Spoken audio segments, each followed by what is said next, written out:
Welcome to the Rise of She, the empowering podcast that celebrates the unstoppable force of women. I'm your host, Prita Bolaki, and together we will shatter the glass ceilings, rewrite the rules, and reveal the extraordinary power within each and every woman. Join me as we redefine heroism, demanding the world to acknowledge that the word hero is just an O without her. Discover with me how women can unleash their internal potential, demand equitable pay that reflects their true worth, vanquish insecurities, conquer work-life balance, and embrace profoundly fulfilled lives.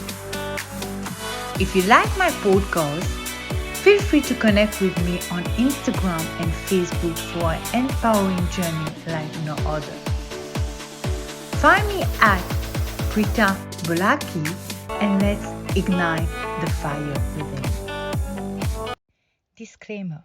The primary purpose of this podcast is to provide education. Information provided in this podcast is not intended to diagnose, prevent, treat, or cure any disease. Information given in this podcast must not be used in any legal capacity whatsoever, including but not limited to as a basic for expert witness testimony or establishing standard of care in a legal sense. Trigger warning. Some experiences shared in the podcast may be triggering to some audience members. User discretion is advised. Hi everyone, welcome to this inspiring episode of The Rise of She. Today we have the privilege to have an incredible woman, Divya Madhur, a certified spiritual healer, teacher, relationship coach, and the captivating voice behind a powerful TEDx talk. Having overcome personal trauma, Divya's coaching extends to the crucial life areas with a focus on healing from deep traumas, abuse, and breaking free from limiting mindsets and beliefs. As a TEDx speaker, she shared profound insight on how love possesses the transformative ability to rewire us. At the heart of Divya philosophy is the belief that we are love, our most authentic self, hidden beneath layers of guilt, shame, and other emotion. Her mission is to guide individuals back to their essence, love, and facilitate the construction of genuine loving relationships. With 2 decades of brand and marketing expertise across various industries, Divya brings a wealth of experience to her profound coaching, making her a true beacon of wisdom in the areas of healing and authentic connection. Welcome, Divya. How are you? I'm very well. Thank you so much for having me here. Thank you for giving us your time. So, Divya, tell me a bit about what's your story? My story, I was born into a house with a lot of domestic violence and abuse. My mom saw through 2 marriages and both were abusive. And as a child, I've dealt with a lot of abuse that my mom faced, and in turn, I faced with that as well. So all I can say is that I had a difficult childhood with life-threatening situations, and eventually I needed an escape. And quite literally, as an escape, I got married because I thought that was the only way out of the family dynamic. And yet, it's like falling into a deeper pit. I got married to somebody who was mentally, emotionally, and sexually abusive. While there was no domestic violence per se, but there was a lot of emotional, mental, and sexual violence. And yes, so I've had a 14-year-long marriage, which was toxic. And I have, over the last few years, I have successfully moved out of that relationship, gotten divorced. Today I live as a single woman and I'm raising my children, and I am very fulfilled and happy. And at the same time, I'm also helping other women and men see the truth of relationships and love, and also take them away from the toxicity that they may be creating or be bringing into their own lives. And because one person at a time is how we change the world. So I believe when one person sees the light of love is how we kind of move through the process. So it's just me every day committing to the fact that I will continue to be a love, to be the love, and I continue to spread love, and we'll see where it goes. Yeah, that's wonderful. I mean, spreading love, it's indeed a very nice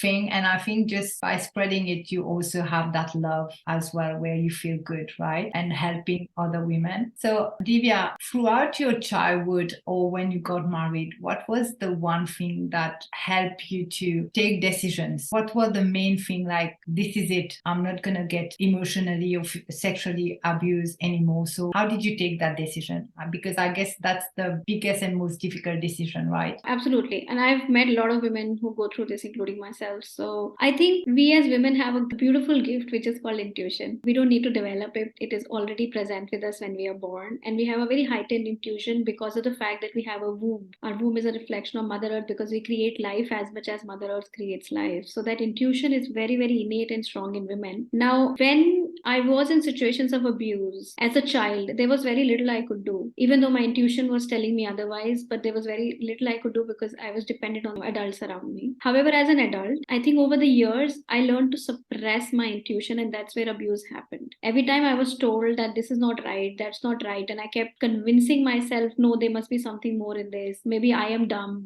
I am naive and I don't understand. These are the ways of the world. This is how the world works. And, the stories that I've told, because most often anybody who wants to abuse you or manipulate you will tell you stories which challenge you with your own dignity, your own esteem, your own love for yourself. So they would bring you down to a point where you start questioning yourself, and that is allowing them to do it, not listening to the intuition. And that's exactly what I did. And to rise out of those situations as an adult, it took me to follow my intuition, even if situations were as scary. Like the time I walked out of my marriage, I didn't have anywhere to go. My family didn't support me. I didn't have money. I didn't have a home. All I had was just few pairs of clothes. My child also refused to come with me, and there was just no one to lean on. And all I decided was, even if I have to stay on the streets, I'm going to leave this house. And that was my intuition telling me, you got to leave. It took courage to do that, clearly, yes. I'm not suggesting that you go get on the streets, but at the same time, I'm also saying that when the intuition is very strong, hear it, because some way or the other will open up. Sometimes we can't see this. Sometimes we just are too logical in our heads and stuck up in our monkey mind that we are like, okay, I need to have a lot of things sorted before I get the next step. But frankly, unless we've listened to our intuition and really followed it and taken that leap of faith that I'll jump off this cliff, God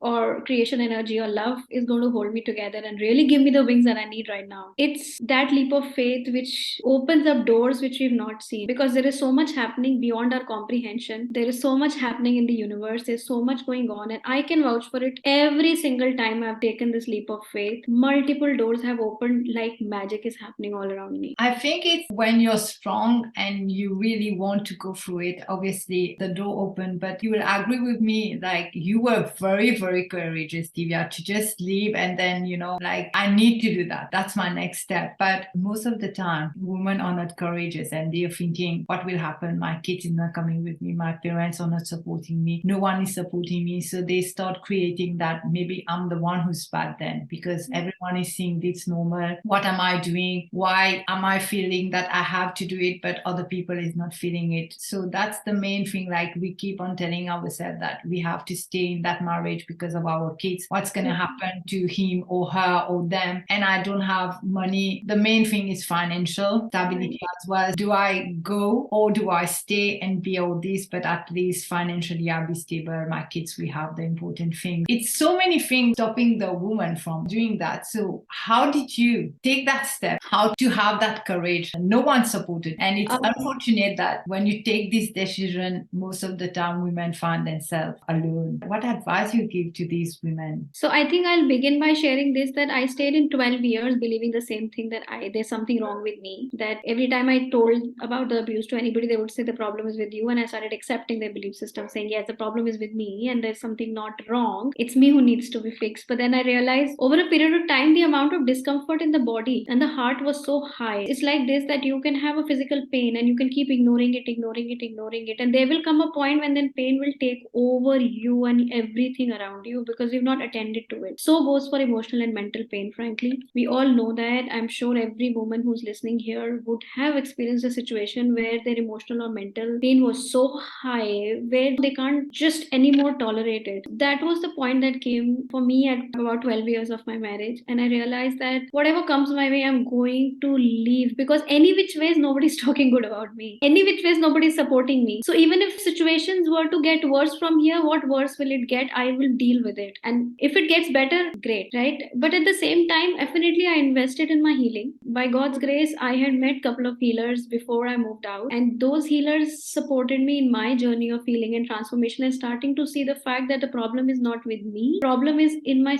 low self-esteem and low self-worth and low self-love, almost negligent for that matter. And when these factors started to get healed, self-love started to come in, self-esteem started to get built up, self-worth started started to get built up, I had the courage to move out, irrespective of whatever the situation was, support or no support, because at the end of the day, the cost of staying was my emotional and mental pain. Yeah. And all I knew was that I wanted to choose peace over pain. And I think globally, women are trained to tolerate pain, trained to compromise, trained to always say, okay, the man maybe deserves a lot more compassion, empathy, and understanding. But the point is, if you're losing yourself in the process, it's not of any good to anybody, even the man included, right? Because who you are is who you bring to everybody. So when I was a depressed person, when I was always crying, what did I bring to my child? A crying mother, a depressed mother. But when I moved out, when I took care of myself, when I started to love myself more every single day, what did I bring to my child? A happy mother, a content mother, a peaceful mother. Maybe still struggling, yes, in many ways. But when you're staying in the toxic and abusive behavior, you're already struggling. It's the struggle you choose. There is this story that goes in our healing world which says that problems will always be there. One problem is you don't have any money. The other problem is you have lots of money and don't know where to spend. Now, which problem is better? And then this is what you get to choose. The problems will be persistent. The whole journey of life is about growth, and we grow through our problems and challenges. What is it that you want to have in your life? An abusive problem or a problem which is more solvable? You decide which problem you want to be in. These things gave me a lot of courage to move on and just have faith in the creator, the God, whichever way you look at it. Some energy created the world. Have faith that if they created you, they didn't create you to be wasted. They didn't create you to be abused. They didn't create you to be in those situations where you are stuck in that moment. They created you to experience the greatness of life. They created you to experience the joy of life. They created you to experience the grandeur of this life. And if that's not happening, somewhere our own limiting belief system has to be worked upon. It's very deep what you said. We'll have all problems. So do we want an abusive problem or a problem that can be solved? And I think when you see it that way, you want a problem that you can solve, right? So then you realize that,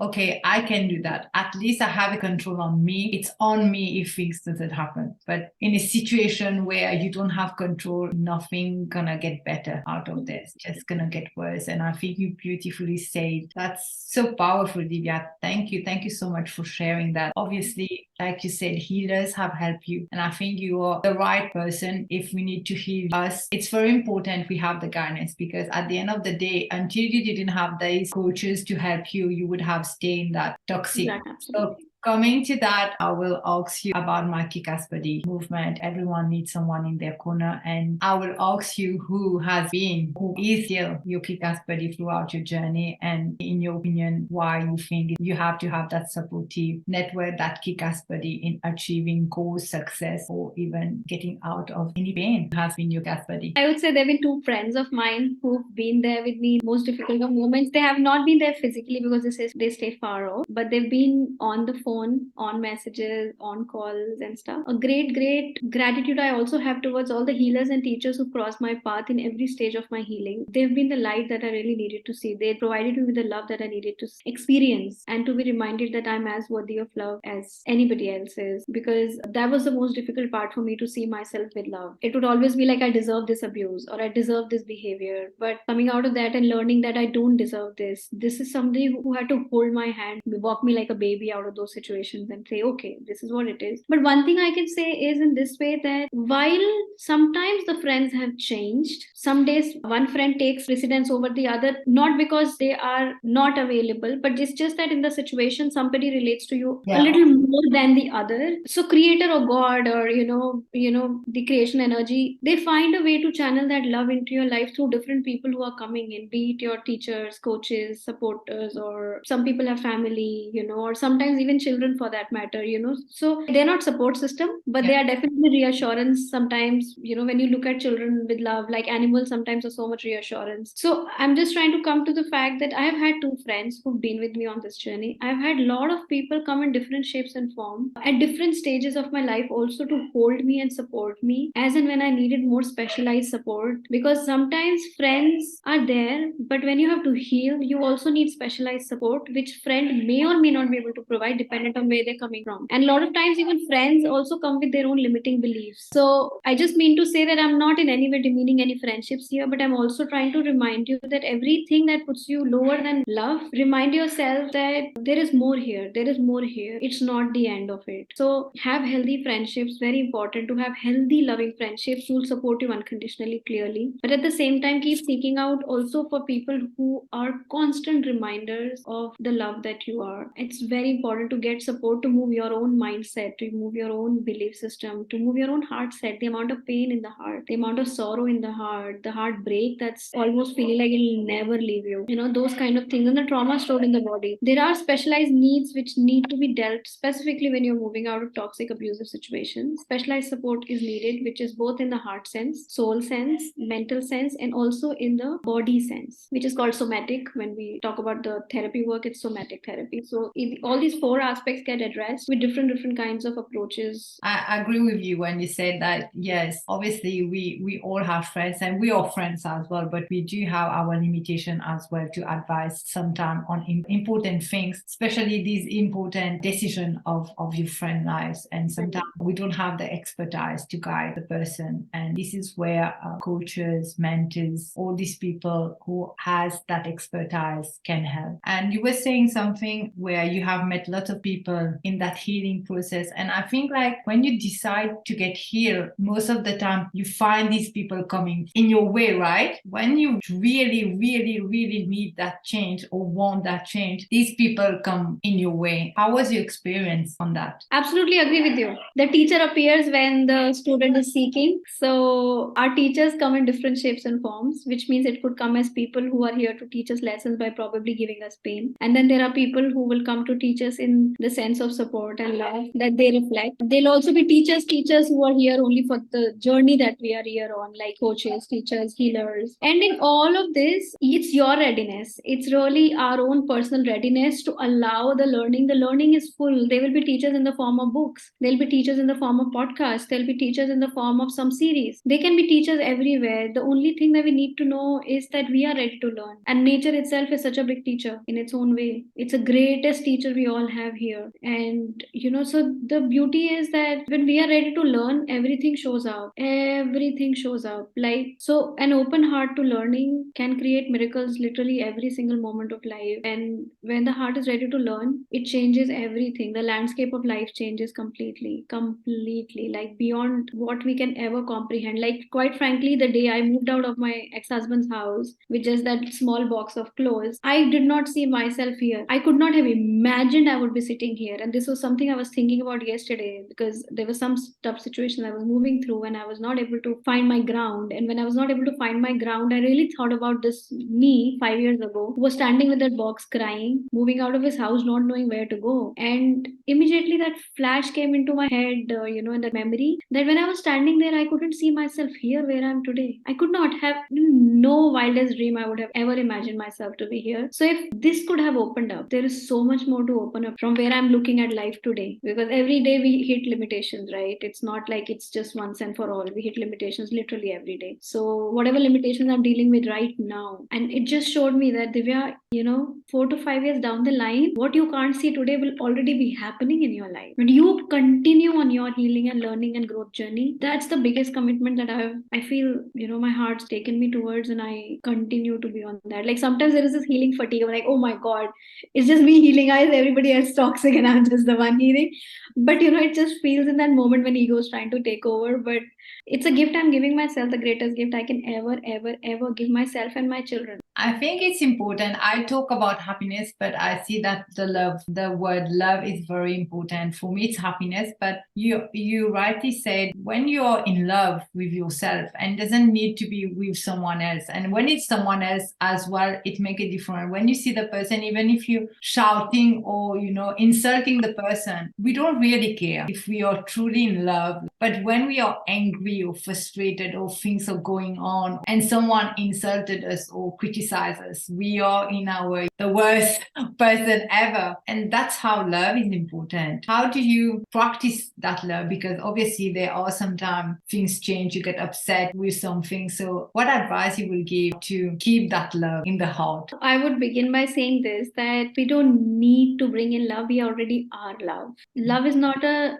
adjective. Love is a state of being. Now, when I say that, what does that mean? It can be like, okay, I've only heard falling in love, falling out of love. What about being love? Now, when you look at children, they are such a beautiful depiction of how they are just love. They are bright, they are sparkling. They are happy to be with everybody. They don't have any kind of biases. They don't think wrong of themselves. They love themselves. I mean, you would have observed young kids look at the mirror. They are in awe of what they see. They don't see my nose is like this, my eyes are like this, my legs are like this, my belly is like that. They don't see that. They just are in awe of what they see. So what they're experiencing is just pure love. Why? Because they are love. What do we mean when we say we are love? We are love means that we were born out of love. Like, I'll give you an example. Think of one project or one thing that you would have done, project or whatever, like any item of creation that you would have done in your life, anything, maybe a crochet, maybe a painting, maybe anything that you've created right from scratch, and remember that feeling that you had when you were creating it. Actually, that's the painting at the back that I've done,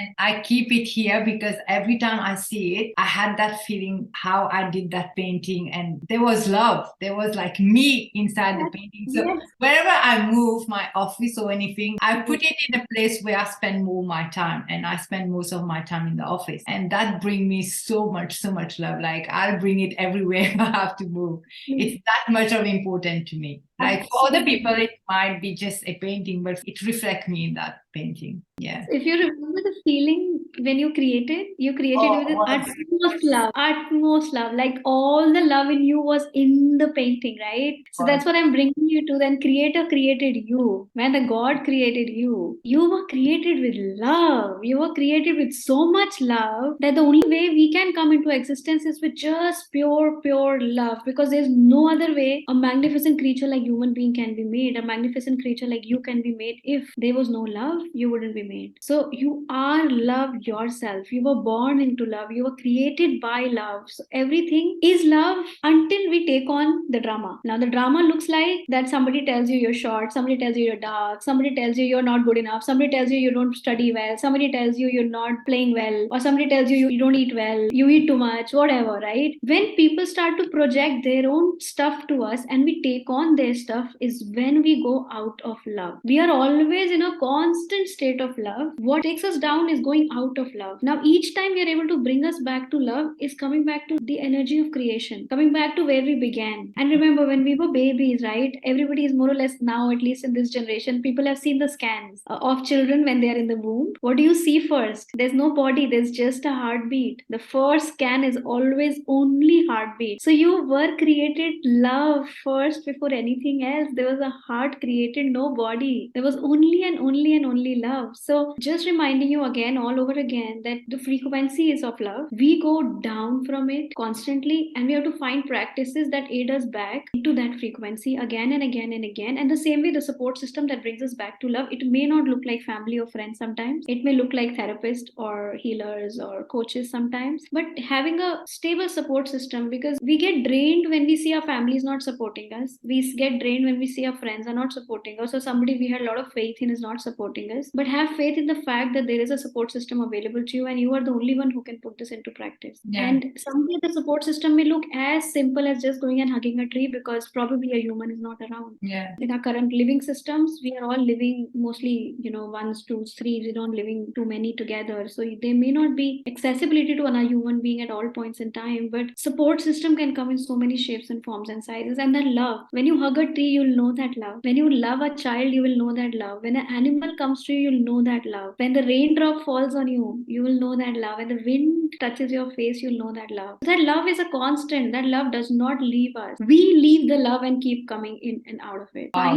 I like when you're saying we keep on going in and out of love, and that's what we do actually. And then we say we are not love, we are not happy about this, but actually we are the one getting out of it. And it reminded me, I was going through a health issue this year. And I wanted so bad that my friend called me and see how I am. And I was like upset. I had that expectation, because at that moment I was angry. And when I was like, okay, now I need to heal myself, and I would have that love, and I called her and I was telling her, I was going through, and we had such a great conversation. When you were talking of love, it's true. Like when you're out of love, sometimes you feel like your support system is not here for you, because now you're not seeing it. And you beautifully say it, coming out and in. And this is what happened with us, because when we are out of love, world is against us. But at the same time, when we jump in love again, we are still talking to these people. We are enjoying their present.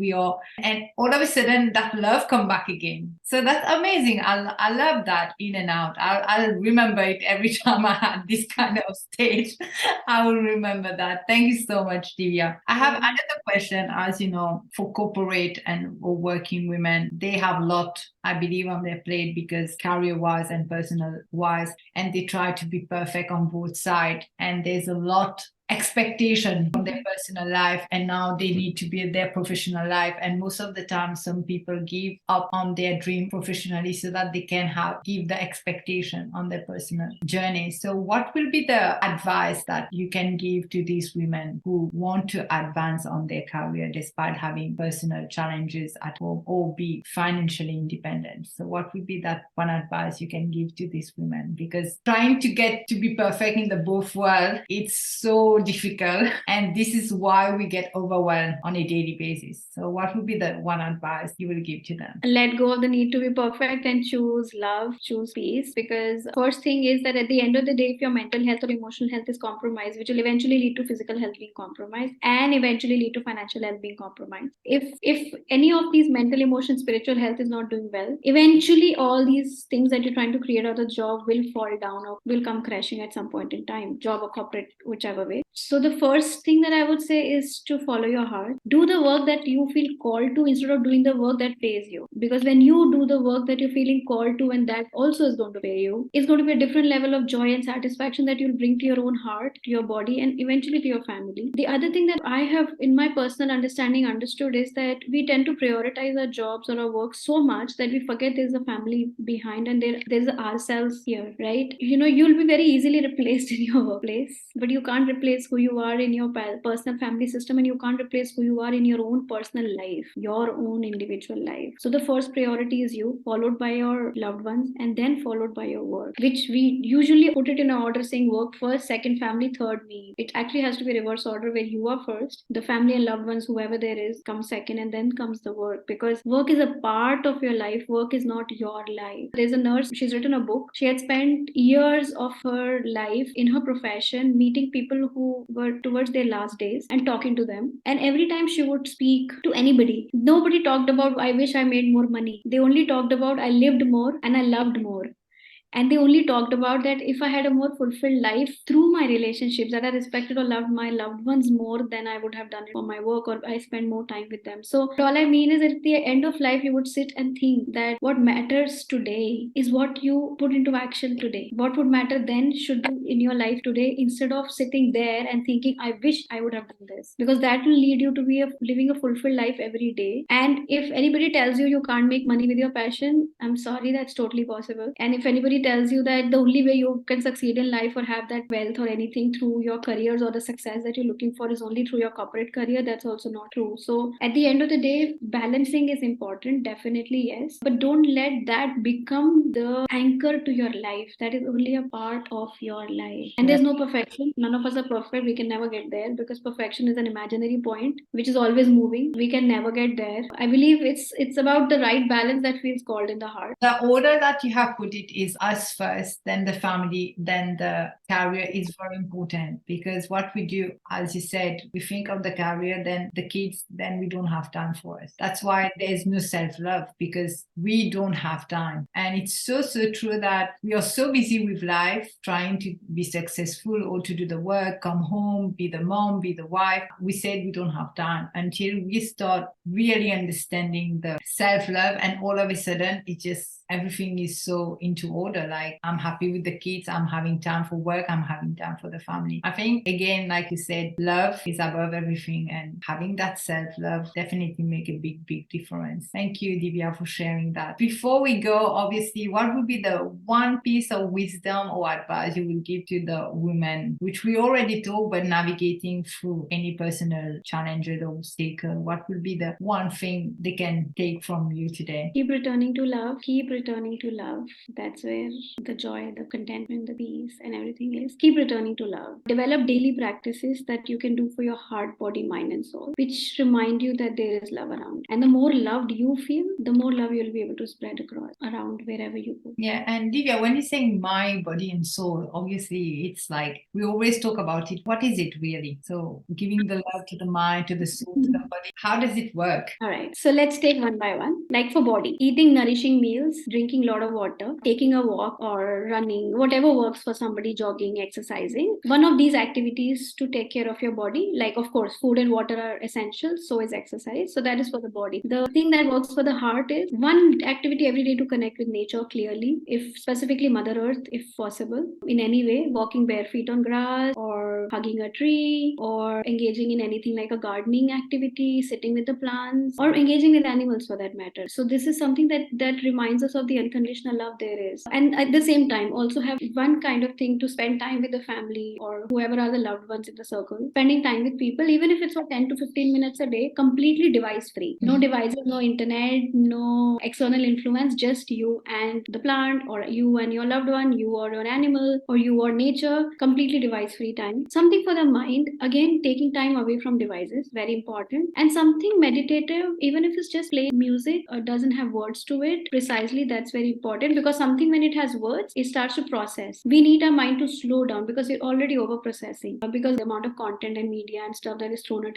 at us every day is already humongous in today's time. So the idea is to slow down. Now slow down could happen through meditation, but not everybody is able to do meditations. Hence I'm saying listening to just some instrumental music which does not have words associated to it, and you'll find a lot of them online. YouTube is full of such music where you can just go say meditative music, play any one of them that resonates for you. The other thing you could do is read books which are going to grow you, not fiction but non-fiction, self-help or self-care kind of books that will grow you into a better person. The idea of the mind is mind will manifest everything that we think. So the more crap we are thinking, the more negative we are thinking, our life will become negative. So how do we influence our life and make it positive? We go by training our mind to do positive things during the day. What are those positive habits that you can take up, right? So probably replacing, if you're into news, replace news with something more easier, because news will give you a lot of pain and trauma to process through the day. But if you're already dealing with difficult situations in life, then maybe take a break from media, maybe take a break from those things and look at something that's going to give you more peace. The more we cut down on the drama aspect of it. And another thing very important for mind is journal every day. Even if you're writing what you did through the day, journal every day. Write down how you felt, write down what did you think. What happens is, it's like if you're wearing the same clothes every day, they will get dirty at some point, right? It's the same way. When our mind is in the negative zone constantly without us expressing it out, it will smell, it will manifest as that smell into your life in one way or the other. So every day dump that thing, wash your mind like washing those set of clothes, put it down on the journal, let it go. You don't need to hold on to it. The negative chatter is for us to remind us of love, but we get caught up in this whole cycle and never come out of it. So the way to break is few of these activities to do, and there are more ways to do it. I'm just sharing like bare minimum and the ones that we can really do today. I think journaling is very important. I do it every day, and it helps you to find what you're grateful for the day and really find out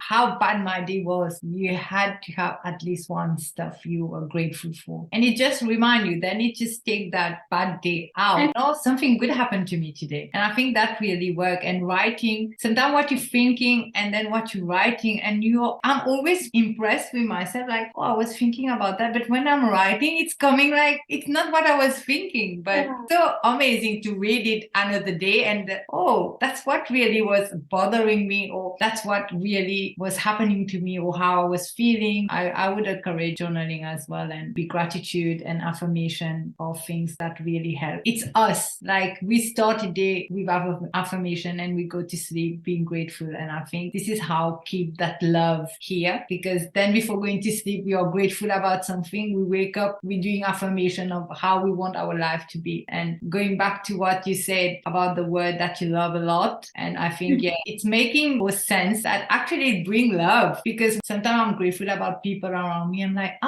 really, I'm grateful about that thing. And I forget to say thank you, or I will send a text, and it helps. It's love again. Absolutely. When we feel it, we're able to share it also. Exactly. And you feel like sharing it more, and that love just multiply. And sometimes you feel so happy, and there was no good news. There was not big thing, but still you have that love is so powerful. And it's just about these small things that we do every day. That's true. And another thing that it just struck me was when we do journaling, it's really interesting, because when we've done journaling over a period of time and we go back and look at where we were and how far we've come, it's a great reminder, because on an everyday basis we feel things are not good. But when we go back and read and like, oh my God, I've come that far, it's a beautiful reminder. That's so true. Like you read like 7 years what you were thinking, or like, really? And you think, oh, I've really changed in a good way. Yeah, that's amazing. It's a very good reminder of telling us that we are improving, we are doing much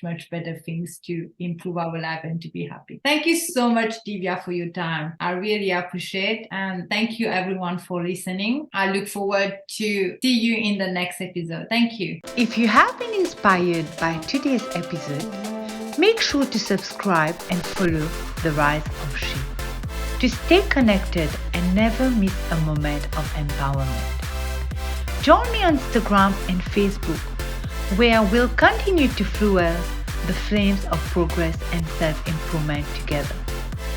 Find me at Prita Volaki.